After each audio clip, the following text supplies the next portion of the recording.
You have your bearing out, but the outer race is still stuck. The bearing came out in pieces when I took the hub off, and it left me with this. So when we weld a whole bead around the bearing, it heats it up so much, and then when it cools down, it shrinks just enough to pull it out of the hub.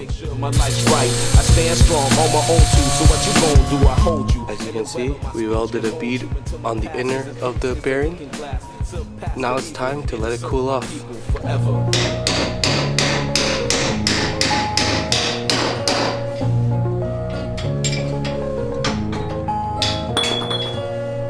This night a child is born, a lone star coming out of the sky to lead the wise men. So right here you can see the hub.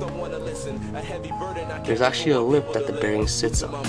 That's what made it so hard for me to try and push the outer race when it's sitting flush with that lip.